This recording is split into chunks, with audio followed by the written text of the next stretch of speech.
The following podcast contains explicit language. It's Wednesday, October 15th, 2014. From Slate, it's The Gist. I'm Mike Pesca. You know, I don't like to bore you with details of how I got to work. Interesting commute today, though. I was on the west side, get on at the Museum of Natural History, stop on 81st, take the B down to Columbus, one stop, hop on the A. Then I walk across to Times Square, where I take the N. They have that underground passage between Times Square and Port Authority. I take the N all the way to Brooklyn, to the 4th Avenue 9th Street stop where I jump on the G. Now, there was no real point for me doing this to take this circuitous route, but because I did, I can now say I took the G to the A, to the N, to the G, to the B, to the A, to the N, to the G, to the hey. Now, the real reason I did that, to play that Jessie J, Nicki Minaj song, Nicki rapping there, was to burnish my credentials as a cool guy on the cutting edge who listens to songs like Bang Bang. Because what I'm going to do now is undercut that. It really didn't work, I know. But listen to this. This is a newspaper. This is not just a newspaper, which is old manny enough. This is the insert in the New York Times that like some other government buys to try to trick you a little bit that it might be the New York Times. I mean, you know, they say it really up top that this special advertising feature is sponsored and produced by Rossiyskaya Gazeta and did not involve the reporting or editing staff of the New York Times. But it's a very old man thing to read these newspapers and to wonder, wait a minute, why is the New York Times reporting on Putin? But I was incensed. Because I was grabbed by the headline, Purpose of Sanctions Unclear to Many Russians. Now, listen, there are other headlines here. Russian-owned restaurant gets Michelin star. Will U.S.-Russia space cooperation survive? I see the propaganda/PR effort going on there. But purpose of sanctions unclear to many Russians, and the whole story is just saying that. Like, why are there sanctions on us? Now, I got to tell you a little bit about Rossiyskaya Gazeta. It is the propaganda arm of the Russian government, all right? It's not even like RT Today, which is a generation removed. At least I have to translate it mostly into English. This is from Wikipedia. Rossiyskaya Gazeta is a Russian government daily newspaper of record, which publishes the official decrees, statements, and documents of state bodies. It includes the promulgation of newly improved laws, decrees, government orders. So, these are the people whose job it is to inform the Russians of what the Russian government wants them informed about. So if Rossiyskaya is telling us that the purpose of sanctions is unclear to many Russians, whose fault is that? It's Rossiyskaya Gazeta. And if you are unclear, Russians, about why there are sanctions on you, what part of you shot an airplane out of the sky don't you understand? I will answer that rhetorical question. The you. Russians do not believe that the Ukrainian separatists were armed by Russia, and they further do not believe that that missile that downed Malaysia Air Flight 17 came from those separatists. And this was all based on misreporting by outlets like Rossiyskaya Gazeta. There's another one in here. What is democracy? Russians don't know. Guess why not? It's because of the special advertising advert in the New York Times. Bang, bang, indeed. On the show today, in the Spiel, I get still more upset about international institutions, some national ones too. Maria Konnikova comes by to glug some water with us and to contemplate the bullshitness of said water and the drinkage thereof. But first, the Catholics are a meetin', and I'm just fascinated by it.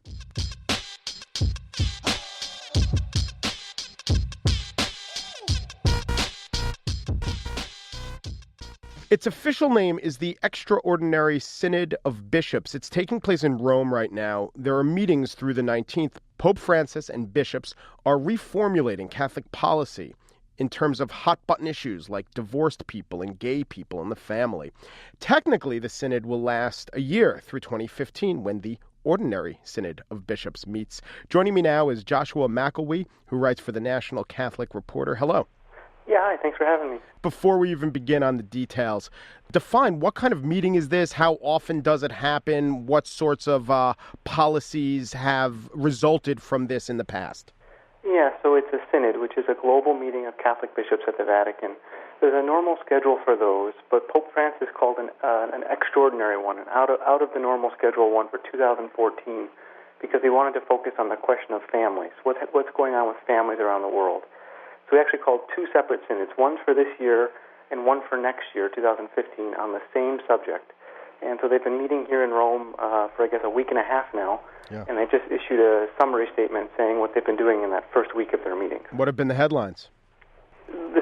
to take a decidedly different tone than church documents in recent years.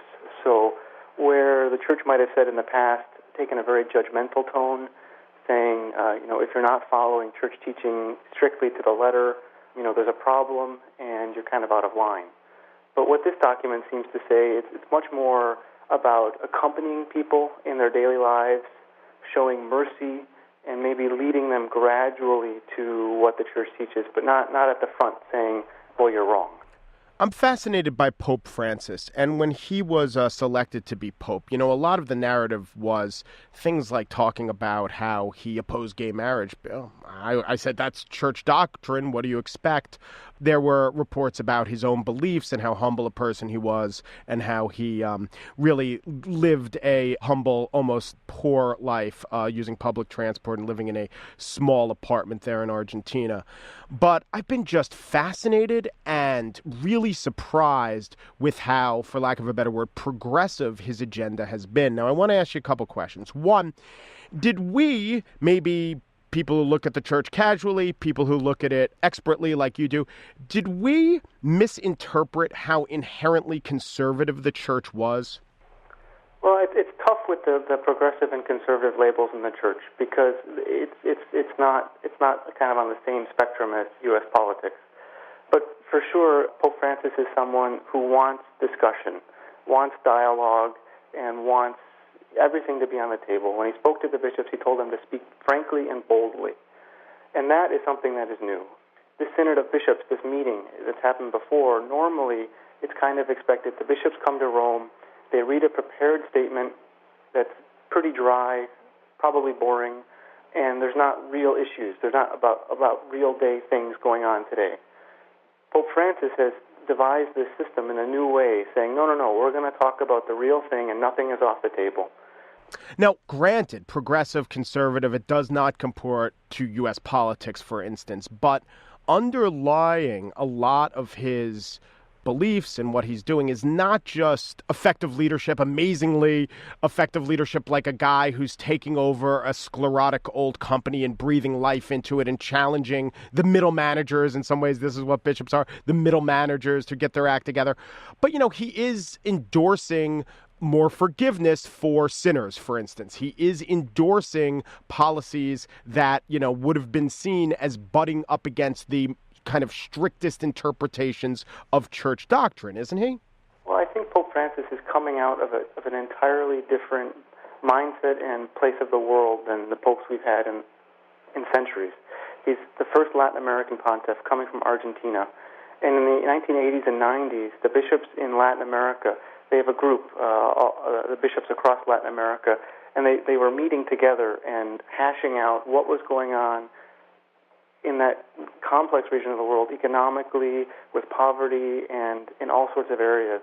And they were doing exactly what this synod is doing now. They were discussing these in open, in public, and asking people what they need and what's going on. I mean, if you want to use progressive, that's a very progressive notion for the church today. Do the powerful voices within the church hierarchy, are they eager to go where he is leading them, or is he likely to get opposition? Talk about the constituencies within the church. Yeah. Well, today the Vatican hosted a press conference. They've been hosting these daily press conferences during this synod, and that's because for some reason they've decided that the texts of the bishop's remarks are not being made public. So instead they're having these daily press conferences giving, the general overview of what's going on. And one cardinal who came today is from South Africa, Wilfred Napier, and he expressed some real concern with the document released Monday, saying that it might even put the Synod of Bishops in a corner. He said it would put them in a position that is irredeemable. He said that it might not represent the full view of the bishops who were there, and maybe just the point of view of some of the bishops. But at the same time, he's among a small minority at this point who are making those criticisms public. It probably will take us a few days to see who speaks out, who says what's going on, and who kind of registers their disappointment. And at that point, we'll know pretty well if there's been some back and forth among the bishops. Is Pope Francis a good politician? I think definitely he is a savvy person. He seems to know very well how to get the world attention, and he seems to be doing that in very simple ways. And he must know that having people's attention and having support of a lot of people doesn't hurt when he wants to get things done. And finally, your readers, a report for the National Catholic Reporter. The nation in question is the United States. What's been the reaction of your readers to the news coming out of the Synod, maybe even to Pope Francis in general? Well, I think our readers, just like many Catholics, are really excited by the Pope, particularly his focus on kind of the core beliefs of what it means to be Catholic, not so much about a specific doctrine or a specific teaching, but in helping each other and looking at each other as people of God and in acknowledging, worth of everybody. Joshua McElwee is NCR, National Catholic Reporter, Vatican correspondent. Thanks so much. Thank you.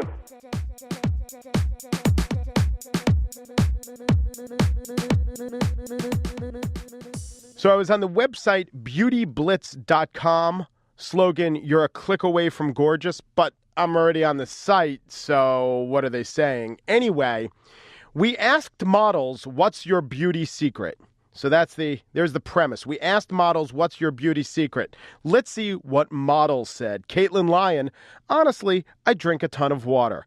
Shui P. Quinn, I just drink a lot of water to keep my skin fresh. Tony Garn, I love Bioderma Cream Line. It's this remover that's really water-based, and I drink a lot of water.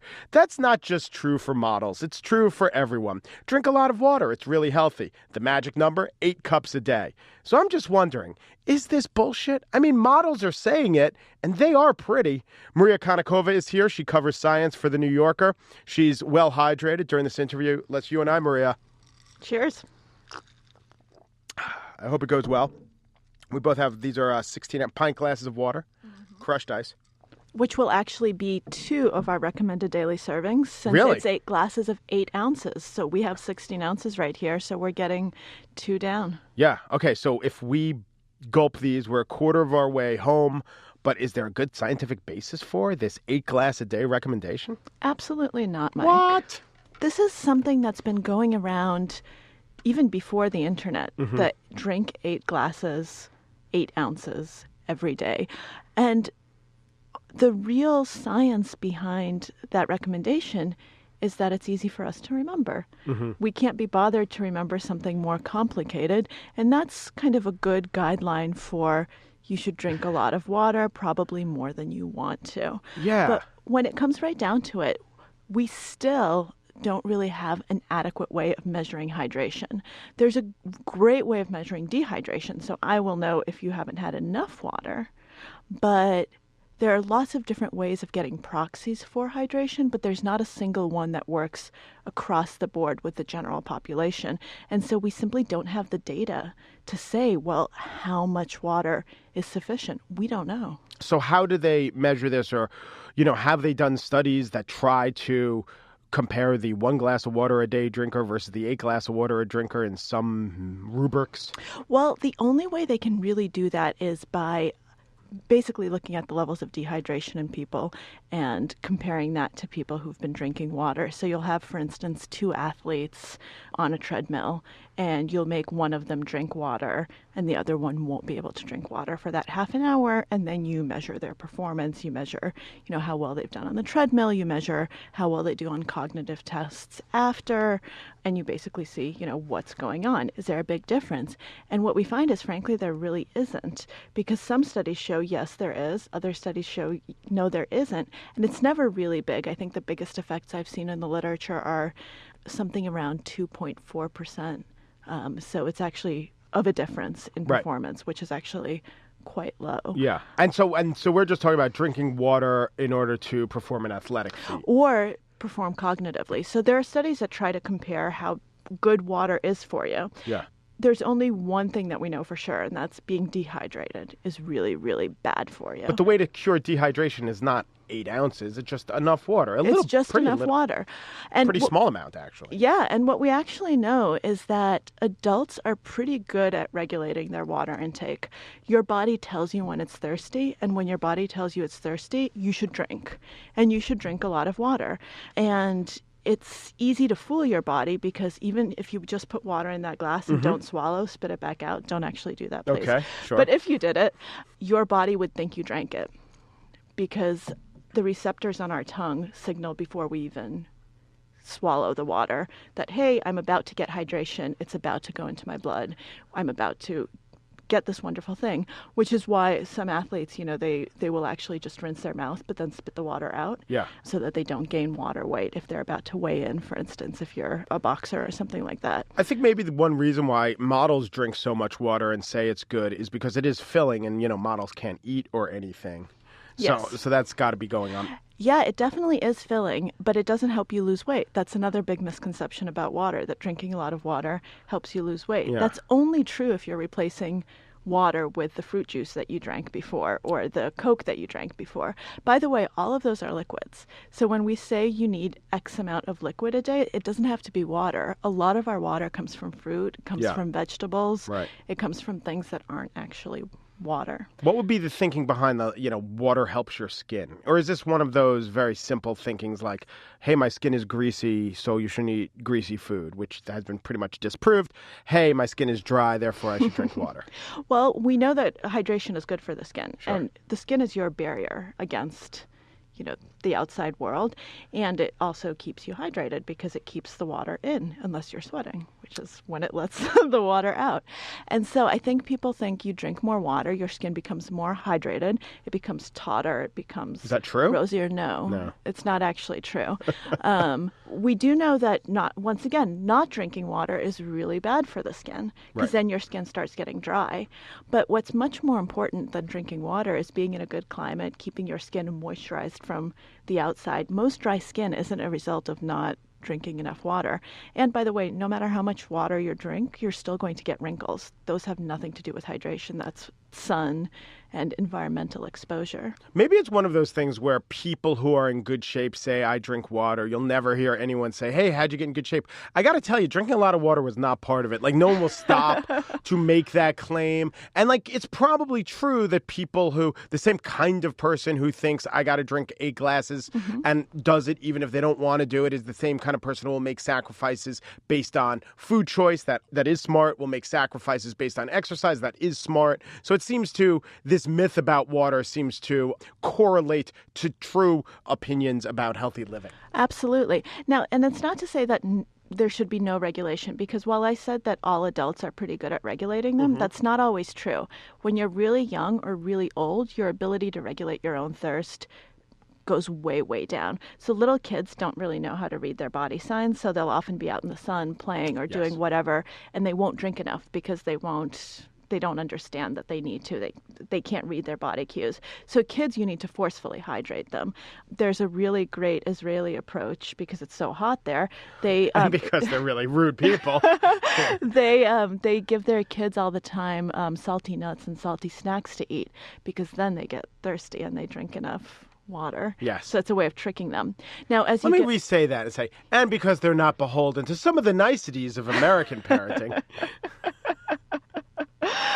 So they give them salty nuts, yes. And then the kids will want to drink. Exactly. Huh. And then older adults, we don't really know why, but our ability to regulate thirst declines with age. And that might be part of the explanation for why older adults sometimes get confused in hospitals because they're dehydrated. They're not drinking enough water.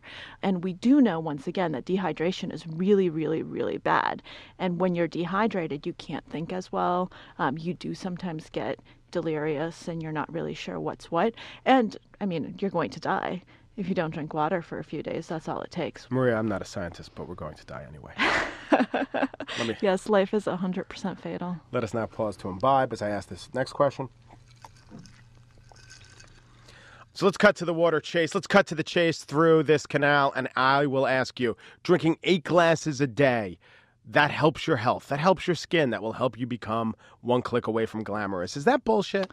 That is mostly bullshit, Mike, unfortunately. No, I think it's fortunate. I shouldn't feel any water guilt. But I want to thank you, Maria Konnikova, covers science issues for The New Yorker, comes on our show to play this and to dispel water-based myths. Cheers.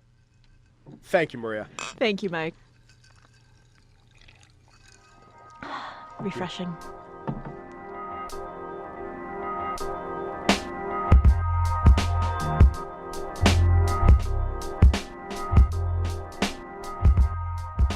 And now the spiel. International Institution Ire.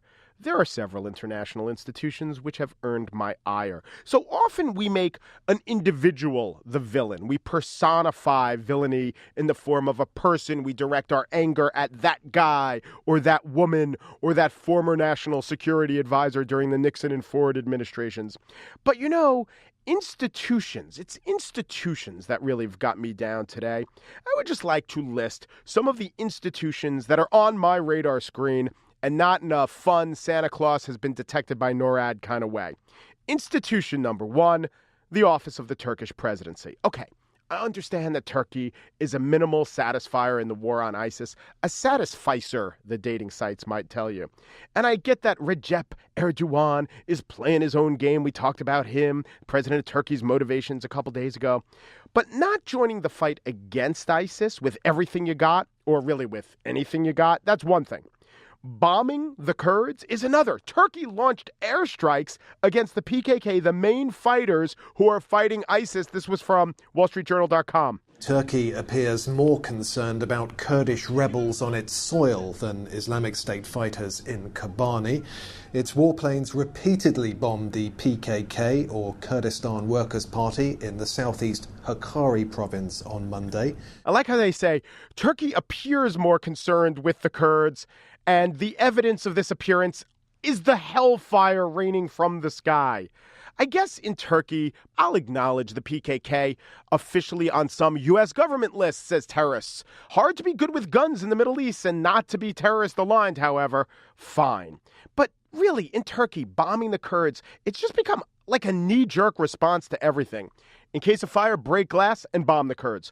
When using a Turkish Q-tip, make sure to go gently around the ear, never inside, and bomb the Kurds. A lot of times when a Turkish woman is pregnant, they'll tell the dad, why don't you pre-pack the bag, change your clothes, maybe pre-program a car service into your cell phone and bomb the Kurds. Next institution I'm mad at, by the way, if you're not getting this, I can't do anything about these institutions except to be upset. But I'm mad at the Mexican police officers in the state of Guerrero. Yeah, I'm pretty despondent, actually. So 43 students protested conditions and so forth in September, and they were just disappeared in the Mexican state of Guerrero. These were college students, and this seems to be what they do. They can't find these 43 students. Are they dead? Are they being tortured? A local gang leader said that the police had ordered him to kill 17 of them. Experts are trying to figure out where they are, and then they found a mass grave. So this was going to be the time where they authenticated the bodies, and it was going to be sad. But from this point, at least I was hoping that some reconciliation, some accountability could occur. No.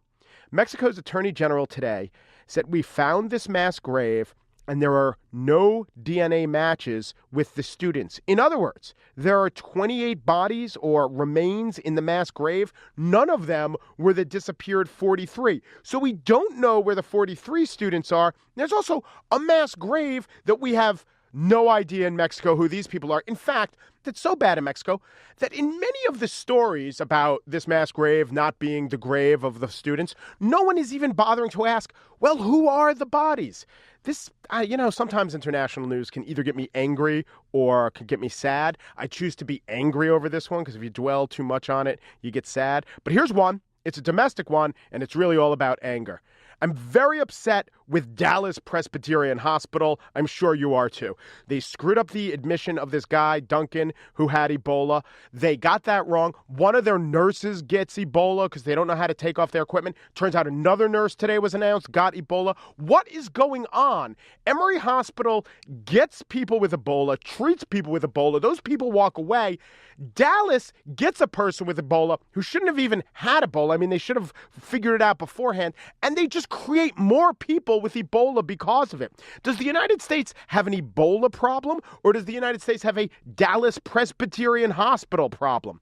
I'll offer this suggestion. So much depends on the removal of the protective gear, and we're trying to figure out what processes were in place. Videotape it. It's 2014. This is serious stuff. When the people come out after having treated an Ebola patient, videotape how they remove their protective gear. Then we can see what went wrong. I think it's worth it to pinpoint the problem rather than to say vaguely, we have to re-examine our procedures. Next institution, this one's pure ire, no sadness, Florida State. or the Tallahassee PD, or let's say college football in general. Today it was announced that Jameis Winston, who won the Heisman Trophy, is being investigated for none of the many, many things he did that border on the criminal or the disgusting, for autographs, for signing autographs, because a college football player can't sign autographs. And let me tell you, the FSU authorities are on this, man, interviewing the autograph authenticator. They are talking to Jameis Winston. They're getting statements and triangulating and talking with other reporting agencies. Now, put this in comparison to how they investigated actual real acts of immorality or illegality when it's perpetrated by a member of the football team. The New York Times just had this huge article about how members of the football team went around shooting guns, BB guns and pellet guns, but just shooting it at civilians, breaking windows, no charges. One guy stole a scooter. They convinced the victim, oh, you don't want to press charges. He is a football player. Domestic violence was just poo-pooed and swept under the table. And then Jameis Winston, I am not saying that he was a rapist. I do not know if he was a rapist. There was never an adequate investigation into whether he was a rapist, and that is my point. There was never an adequate investigation into whether he was a rapist. And I know the Tallahassee police was supposed to do the investigation, and I know Florida State isn't the Tallahassee police, but they were working hand in hand to make sure that no one laid a hand on Jameis Winston. If you're not following this case, let me just give you this one fact that's not in dispute. During a sexual liaison between Jameis Winston and this undergraduate who was extremely drunk and claims she was victimized, she was videotaped without her permission. And that evidence is being used as to the question of sexual violation to exonerate Jameis Winston that he was involved in a sexual violation. What is on this videotape that was taken without this girl's permission is being used to bolster the claim that Jameis Winston didn't rape anyone. But look, if he signed an autograph without someone's permission, we're going to nab him on that one. I made the analogy, college football is like a cross between Singapore and Somalia. They'll cane you for chewing gum, but rape, really, what can we do about it? All right, so what institutions am I not angry at? Doctors Without Borders. They do a great job. SNL's having a good season, I think. The Islanders are 3-0. So on the one hand, we have deadly disease, raining fire from the sky, mass graves, a blind eye to rape, gunplay, domestic abuse. On the other hand, TV show, a hockey team. I think I'm going to have to get a cold beer. Oh yeah, Sierra Nevada. I also put Sierra Nevada in the category of institutions that I back. So I'm going to crack a frosty one, and I'm going to bomb the Kurds.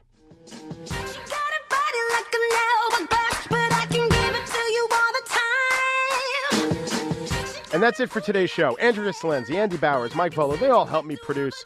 Facebook, SoundCloud, iTunes, these are all sites that in one way or another are out there. They help us. I don't want to talk about that today. I want to talk about the pledge drive.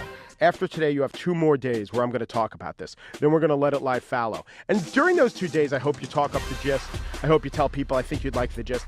But during these next 2 days, especially, I would like you to sign someone up for the gist. Many people have emailed me or Facebooked me. Yes, I've been trying to do this. And if you have a success story, if you sign someone up who we think would be great, if you sign a whole bunch of people up, tell us. And you could be a lobstar of the Anten Twig, which we're going to announce on Friday. We know it's almost impossible to have the kind of huge audiences that they have, not just on network news, but even, cable news. It's a lot easier when there's a piece of furniture in everyone's house or in everyone's car. And all you have to do is click it on and kind of passively discover this stuff. And this is why our delivery mechanism is extremely flawed. There's no way to hook someone who doesn't already have someone involved advocating for us. And that's where you come in. You're a necessary linchpin in this entire process. The only way for the gist to stay around, for in fact, the gist to expand and grow, and for you to get serious consideration as a lobstar. We really do appreciate it. I'm going to stop these over pledge drives in 2 days, but in the meantime, thank you for helping me, and thanks for listening.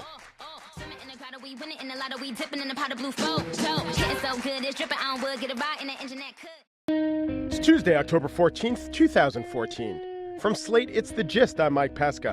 So I have pondered on this program our societal inability to admit victory, or at least to recognize success. We cannot celebrate things that are good, things that are pretty good, like gas prices. Have you looked lately? Gas is down to an average of $3.16 a gallon. It's fallen by 9 cents this week, according to the AAA Gas Buddy.